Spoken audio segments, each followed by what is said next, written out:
upstairs, so you can have, if you got more than one, go ahead and come up.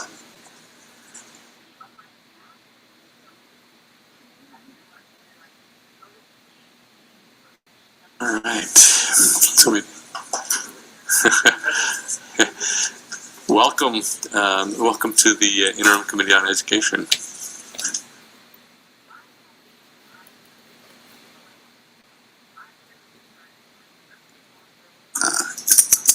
It's good when your microphone is on. Right. And just say hello, and the topics that you are covering today, while there's other institutions that are connected with them, these are all things that are at the heart of UNLV. That includes workforce, minority serving and Hispanic serving institutions, as well as name, image, likeness, which is a very important topic that I'll be very curious to see what you all come about to talk about what's appropriate for our state. It is a national issue, and I can tell you from my service with the Mountain West Athletic Conference that it's something that we understand that each state is going to be slightly different. And so what we do here, I think will be good for us, but it'll also be a model that others will likely try to copy. So I'll be very interested to see your deliberations with that. Also just want to extend and say, for some of you all, I haven't met you before. I'm surprised because my person, Sabra Newby, introduces me to everyone. But if I haven't had a chance to meet you, I look forward to meeting you in the future. Thank you very much. So that was President Keith Whitfield. At the beginning, your mic wasn't on, so I'm just doing that so that make sure that we get that on the record. So thank you so much, President, for being here with us. And I think that's critical that all of our members have an opportunity to meet all the leaders in all our different institutions and in K-12. So yes, go ahead. Good morning, Cisco Aguilar, Blueprint Sports, 1120 North Town Center. Good morning, Chair Dennis and members of the committee. My name is Cisco Aguilar, and I'm the founder of Nevada-based name, image, and likeness sports marketing technology company, Blueprint Sports. I appreciate the opportunity to speak to you today. Blueprint Sports has two models. First, Blueprint Sports is a marketplace that allows student athletes of any sport to engage in marketing opportunities, such as youth sports, coaching, public appearance, and the chance to engage with brands, local companies, supporters, and alumni for commercial opportunities. This model gives student athletes the ability to build their own brands. The second, and one of the ones that has become the most popular recently, is we power fan and alumni collectives around the communities and student athletes at particular universities. We have seen this growth in popularity across the country. As you may know, my co-founder and partner, Rob Sine of Blueprint Sports, presented these models to the NIL committee on April 28th. Since then, we have communicated with Chair Miller regarding the committee's findings, its legislative recommendations, and our idea is to further enhance the NIL marketplace to ensure the best interests of Nevada student athletes and its universities remain top of mind. We look forward to continuing this conversation with interested parties and decision makers to ensure clarifying language is included in this committee's final bill draft request for the 82nd Nevada legislative session. We believe Blueprint Sports and the state of Nevada has a unique opportunity to become the gold standard of NIL collectives and marketplaces throughout the United States. But we first must guarantee industry leading standards comply with NCAA and other state regulations. It is our mission to create NIL opportunities that exclusively benefit student athletes, fans, and businesses of a university's community, especially here home in Nevada. Thank you. Thank you very much. Welcome. Go ahead. Good morning. Thank you. For the record, my name is Brenda Pearson, and I represent the Clark County Education Association. This committee is well aware of the educational inequities in our state's education system. But I would like to orient the committee's focus into research CCEA has been conducting related to the recent academic outcomes of our state and propose a plan that can serve as a key piece of a wider solution to battling our state's education challenges. After analyzing standardized test scores and graduating GPAs in the past few academic years, CCA has discovered that opportunity in our public high schools, specifically in Clark County School District, has been largely reserved for students of two ethnicity groups, white and API students. All other ethnicity groups, on average, fall far below the average ELA and STEM proficiency levels of our schools, jeopardizing academic and career pathways for many of our racially diverse students and their communities. It has become increasingly aware that opportunity in our public schools is largely segregated, among racial and socioeconomic issues.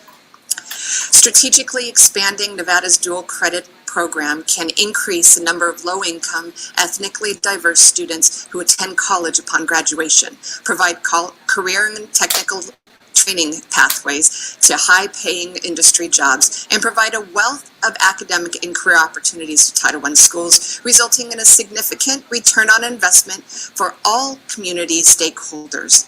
In many ways and for many reasons, discriminatory allocations of success and opportunity in our public schools have mired the state of education in Nevada, and each day we wait to act, inequity gaps in our schools grow wider and wider. Dual credit opportunities allow students to build upon their successes and envision a future. CCA's research has produced some solutions to address barriers that exist in Nevada's dual credit program. We would like to work with legislators prior to the legislative session, and we will be reaching out to interested parties. As the 2023 legislative session approaches, CCA urges our legislators to strategically and purposefully expand Nevada's dual credit program. CCA appreciates the work and dedication of this committee, and we stand ready to assist in every way possible to ensure that Nevada's workforce is ready for the future. Thank you. Thank you very much. Okay, anyone else here in Las Vegas? Don't see anyone coming forward. Let's go to Carson City. Anybody in Carson City wishing to give public comment?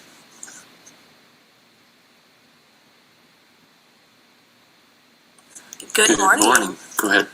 For the record, my name is Hava Ahmed, H-A-W-A-H-A-H-M-A-D, and I represent the Clark County Education Association. CCEA bargains for over 18,000 licensed educators in the Clark County School District and is the largest independent teachers union in the state and the country. As we approach the 82nd legislative session, today's updates and recommendations will shape the future of education in Nevada. It is not a secret that CCEA is committed to aligning the K-12 education delivery system with our current and future industry needs. As such, CCEA is in full support of the Workforce Incentive Grant Pilot Program, especially the aspects of the program that will open the doors to teacher recruitment. Today's presentation from the Commission on School Funding will provide recommendations for changes to the pupil-centered funding plan. However, as we discuss treatment of auxiliary services and transportation for charter schools and university schools for the profoundly gifted pupils, we must be cognizant of how much we have in our revenue budget to spend and where we can realistically look to find more revenue to strategically invest in education. CCEA believes that our top priority must be funding the base of the per pupil ratio first to the national average, then to optimal funding, fully funding our weights, and ensuring that the services attached to those weights are provided. CCEA also believes that the Commission's next meeting, where the Nevada Cost of Education Index will be further discussed, is an important change that must be considered to align our salary and wages with available occupations per region. It must be noted that every change to the PCFP will come with a price tag, so we must ensure that every investment is tied to substantive, evidence-based increases in student proficiency. Ultimately, the Commission on School Funding will be making critical recommendations to the governor and to legislators on sources of funding for K-12 education. In CCEA's opinion, this will be the most important issue of the 2023 legislative session. Legislators who advocate for funding, particularly in an election year, should lead and support the Commission on School Funding's recommendations. After all, they're only doing what they were charged to do from SB 543. Of course, as always, CCEA thanks this committee and all of the hard work you've put in during the interim and during the legislative sessions, and we stand ready to support you as we move forward to make sure that our students are prepared to bring our state forward. Thank you. Thank you very much. Anyone else in Carson City wishing to give comment? Someone got cut off. Okay, let's go online. PPS do we have anyone online wishing to give public comment?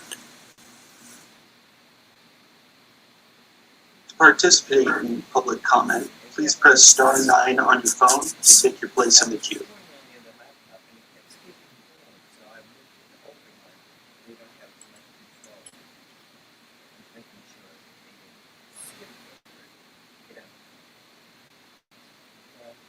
Hello, can we hear me now? Yes.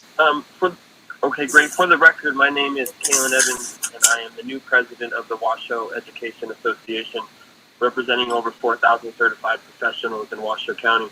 I'm calling in specifically to address the current metrics being used to determine the cost of education index. Using the current model, it states that Washoe County has the lowest cost of living in the state. None of us have to be economists or mathematicians to clearly understand that coming to that determination is false, and the metric currently being used is extremely flawed. The biggest indicator in determining cost of living is housing prices, and in Washoe County, the current median housing price is approximately $600,000. That's $600,000 for a single family, 3-bedroom, 2-bath home. We can drive 30 minutes east, and that same home is more than 30% less.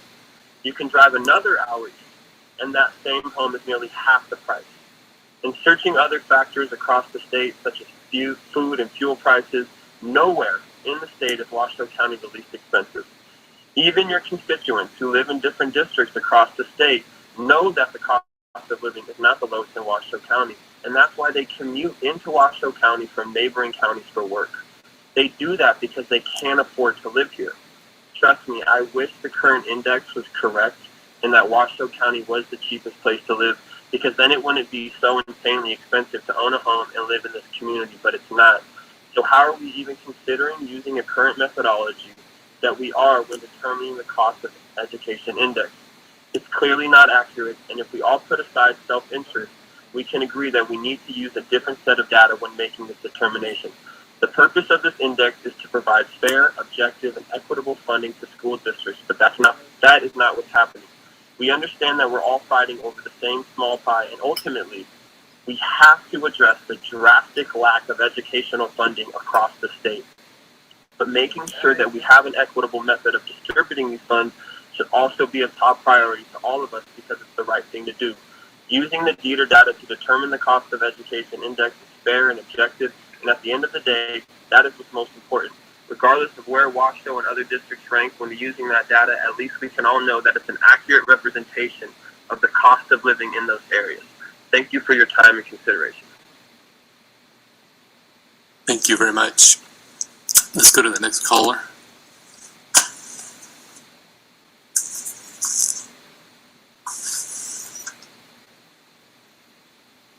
To participate in public comment, please press star 9 on your phone to take your place in the queue.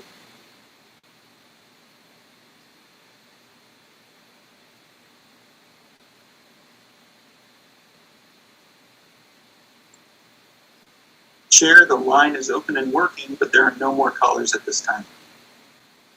Okay, thank you very much.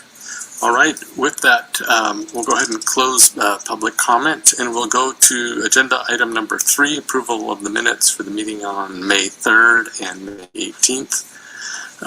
Before we go to a motion here, there was a couple changes that mostly just little minor things, but I want to make sure, just to be totally clear and transparent, I'm going to have staff just talk about those changes that were made to the original ones, and the new ones have been uploaded, so you have access to those.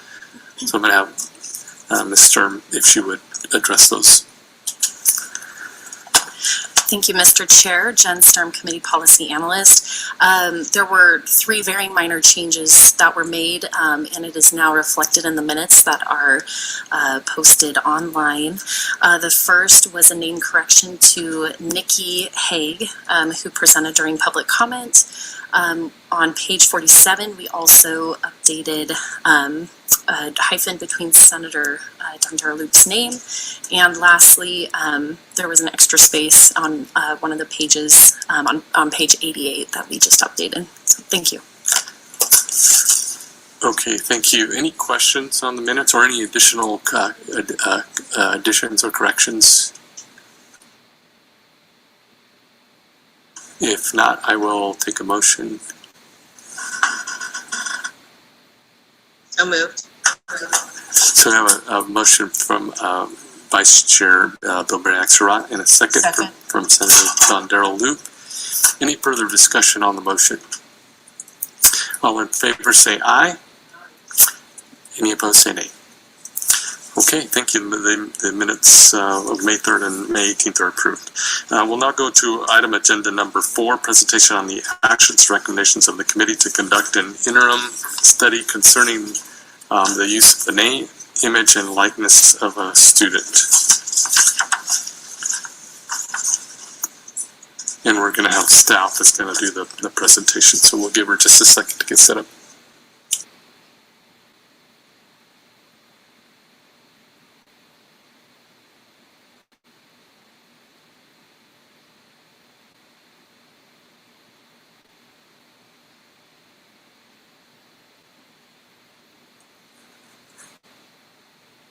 Good morning, committee members.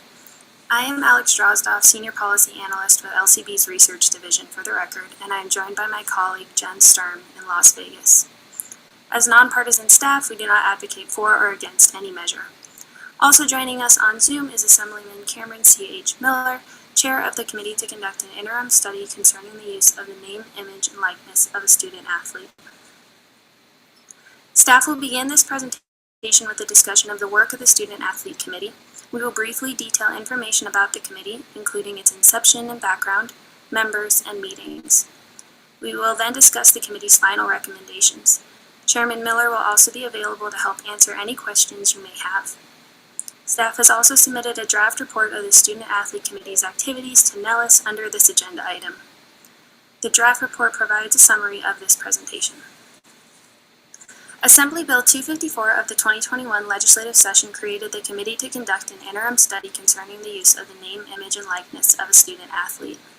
The committee was tasked with studying and examining existing bylaws of state collegiate athletic associations and national collegiate athletic associations, and state and federal laws relating to compensating a student athlete for the use of the name, image, and likeness of the student athlete.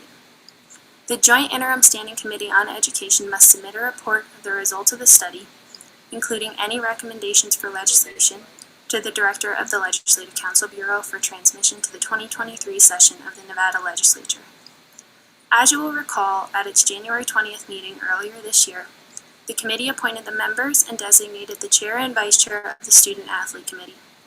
The members consisted of representatives of the Nevada System of Higher Education, several representatives of individual NG institutions, including student athletes, and Assemblyman Miller, who served as chair, and Senator Lang, who served as the vice chair. The specific members are listed on the first page of the exhibit.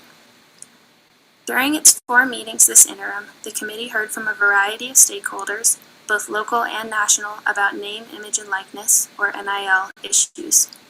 At its final meeting, the committee discussed the results of the study, including recommendations to bring forward to the Committee on Education for its review. At its first meeting in March, the Student Athlete Committee heard from 2 former students of the Boyd School of Law, University of Nevada, Las Vegas, who participated in a legislation-based competition during their first year of law school that ultimately resulted in the bill that created the Student Athlete Committee, Assembly Bill 254 of the 2021 session. The presentation focused on the exigence of the bill and the student-athlete perspective. The National Conference of State Legislatures provided an overview of the national landscape related to the compensation and NIL of student athletes, including recent legislation and judicial action. Representatives of the National Collegiate Athletic Association, or NCAA, and the National Junior College Athletic Association, or NJCAA, presented to the committee concerning recent NIL policies and related oversight and compliance from their perspective. At its April meeting, the committee heard from UNLV representatives and their third-party NIL partner, No Cap Sports, a representative from the NJCAA who discussed junior college actions, and a representative from Blueprint Sports who discussed marketing and business topics in NIL. These presenters helped to provide more local context in this NIL conversation and help to describe the business aspects of NIL deals. At its May meeting, the committee heard from a labor and employment relations law professor who spoke to state NIL laws on a national scale. The members also heard from UNR representatives and their third-party NIL partner, Influencer, along with several college athletes and coaches who have or are involved with NIL deals. These presenters also helped to provide local institutional context in concert with UNLV's April presentation. Additionally, they helped to provide an overview of the legal policies and challenges in the NIL space and provide the perspectives of those actually involved in these deals. At the Student Athlete Committee's final meeting in June, it held its work session. We will now discuss the recommendations that emerged from this work session, including recommendations that the committee would like to put forth to the Committee on Education for its consideration. The committee voted unanimously to approve 5 recommendations. Of those, 3 of the recommendations are contingent upon Committee of Education action and approval. You will note that beginning on page 3 of the draft report exhibit, additional context for these recommendations is provided. This context includes relevant information presented to the Student Athlete Committee. First, there were 2 recommendations that the committee voted to take its own action on. The first recommendation deals with supporting the development of a national NIL policy. Specifically, the committee voted to send a letter to Nevada's congressional delegation on behalf of the Student Athlete Committee, urging the development of a national uniform policy for NIL. This letter encourages Nevada's congressional delegation to create and support a federal policy that outlines specific parameters for NIL deals and policies across all states, including the role individual institutions play in monitoring and supporting NIL policies. Further, the letter will include that this national policy might also develop a plan for international students to participate in NIL by addressing visa complications, such as the work restrictions in place for F1 visa status. The committee's second recommendation focused on publishing a list of best practices based on testimony provided by UNR and UNLV. Specifically, the committee voted to include a list of best practices for NIL in the committee's final report. This list includes increased awareness and communication of state and federal NIL parameters for on-campus NIL practitioners, including student athletes, coaches, and institutional personnel. Student athletes may not attend NIL engagements in lieu of academic or athletic activities. Student athletes must wear and use institutionally issued gear and equipment during athletic activities. Use of an institution's logos, marks, or facilities for NIL engagements must be improved in writing by an institution. NIL activities must be consistent with institutional and NSHE policies, the Student Athlete Handbook, local, state, or federal law, and existing National Collegiate Athletic Association regulations, and further develop NIL educational supports for student athletes in areas including, but not limited to, financial implications, tax education, and scholarship impacts. With that, I will turn things over to Jen Sturm in Las Vegas to discuss the remainder of the recommendations. Thank you, Alex. Jen Sturm, Committee Policy Analyst. So the final 3 recommendations that the committee put forth are contingent upon this committee's, the Committee on Education's action and approval. And again, the exhibit we posted on Nellis has additional context attached to each recommendation. So the first recommendation here, the committee voted to recommend that the Committee on Education take action regarding junior college involvement in name, image, and likeness, or NIL. The committee heard testimony about the specific challenges that junior colleges experience in navigating the NIL space, including transfer policies for athletes moving between 2- and 4-year colleges and universities. Specifically, the committee voted to include in the Student Athlete Committee's final report the recommendation to the Committee on Education to send a letter to an entity deemed appropriate by the Committee on Education, urging that the entity to conduct a study concerning name, image, and likeness policies and challenges specific to junior colleges. Specifically, this study would investigate NIL issues relating, but not limited to, resources and personnel at junior colleges and funding and opportunities for NIL deals for junior college student athletes. As testimony indicated, that student athlete transfer policies, especially concerning NIL, can be contradictory and difficult between junior colleges and other institutions. The study would also investigate concerns and challenges with student athlete transfers between 2- and 4-year colleges and universities. If such a study is conducted, the entity conducting the study may submit a report of the results of the study, including any recommendations for legislation, to the Committee on Education on or before June 30th of 2024. So that'd be the next interim. Additionally, the committee voted to recommend that the Committee on Education take action regarding Nevada's gaming industry and its potential involvement in NIL deals. So specifically, on page 5 of the exhibit, the committee voted to include in the Student Athlete Committee's final report the recommendation to the Committee on Education to send a letter to the Nevada Gaming Control Board and the Nevada Gaming Commission on behalf of the Committee on Education, urging the board or commission to conduct a study concerning NIL implications for the gaming industry in Nevada. Specifically, this study may investigate what, if any, possibilities exist for NIL deals between student athletes and the gaming industry. The study may also investigate the possibility of deals with student athletes as brand agents, among other deals, and the implications of such deals. If such a study is conducted, the board or commission may submit a report of the results of the study, including any recommendations for legislation, to the Committee on Education on or before June 30th of 2024. Again, that would be next interim.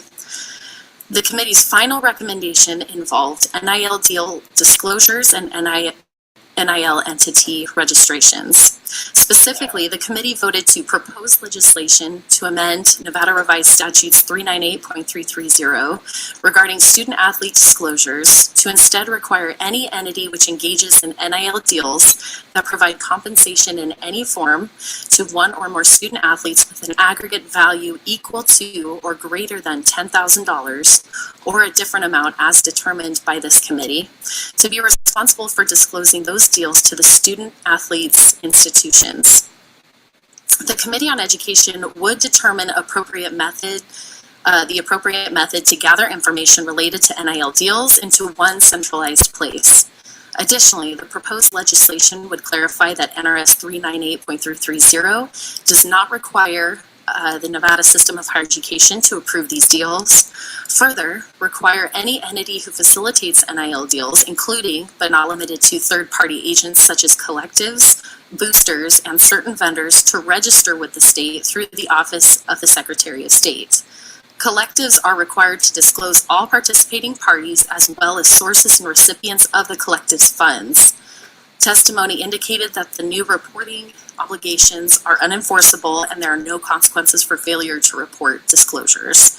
And so with that, Mr. Chair, that concludes our presentation, and unless Chair Miller has any additional comments, we're happy to take questions at this time.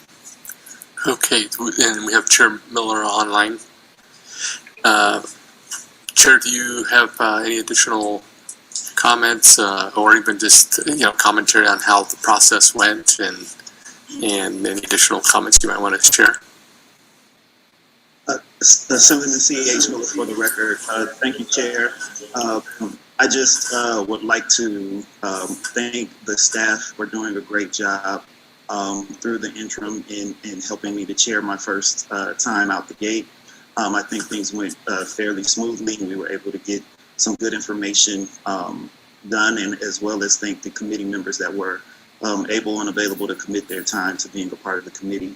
At the end of the day, we're still so early in how this is going to develop, and we wanted to make sure that we were starting to put some framework into place, but also not being too restrictive as to not allow our institutions to be competitive. But there are still some areas that we need to further study, and some of that is going to come out over the next couple of years as we really see how this, falls into place and how things play out. So outside of great gratitude for the committee members and the staff, that would conclude any remarks that I have, and I'm available for questions. One more thing, Blueprint Sports, they did reach out to me, and I believe Mr. Cisco called in to public comment. They did reach out to me regarding some new language. It was after we had our final committee meeting, and so that's why we weren't able to discuss it as a committee, whether it should be a recommendation But I think that there's some new legislation in Tennessee that we may want to focus on and consider if we do in fact move forward with a BDR in this area. Thank you. Thank you. And just a real quick follow-up on that. So would you envision that we would have a discussion about that additional language as a committee if we were making recommendations for bills for next session? Assemblyman C.H. Miller, for the record, yes, if you have discussions on whether or not to move the bill that we suggested or a bill in this area forward, I would definitely suggest you consider having discussions on that language. Thank you. All right. Thank you very much. Any additional questions from the members? I'm not hearing any. Pretty clear what... I'm sorry, Chair Dennis, I should have spoke up sooner. It's Assemblywoman Hanson. Go ahead. I just have a couple of quick questions, more just clarification. Thank you for the presentation, and it's good to see you, Assemblyman Miller. I had just a question on the study concerning the recommendation that pertains more to the Nevada legislature, and that we would have a letter to the Gaming Commission. Don't have a problem with that. Just wondering what scenarios. I know we're trying to ask the Gaming Commission if there'd be any issues, but just wondering what. I didn't see any connection, so I'm very ignorant in these matters. So was curious what we are trying to avoid when we're dealing with NIL and maybe the Gaming Commission. And then I have one other quick question. Good, thank you. Assemblyman C.H. Miller, it is also good to see you. Assemblywoman Hanson. The thought there is with collectives and boosters coming together, a lot of times that is maybe several businesses within a community or whatnot, and they may want to have student athletes come to certain events or participate in certain things. And so what we wanted to do is see how that intersects with the gaming community. A casino property may want to host an event with, student athletes, and we just want to know if they had any thoughts on, or if they had considered what that type of interaction would look like, considering we're, a unique state in that we have the majority of gaming in the country. We just want to be forward thinking on that. Thank you for that. And to follow up on the third recommendation regarding an amendment to NRS 398.330, I just looked it up. Is the only difference that we're looking is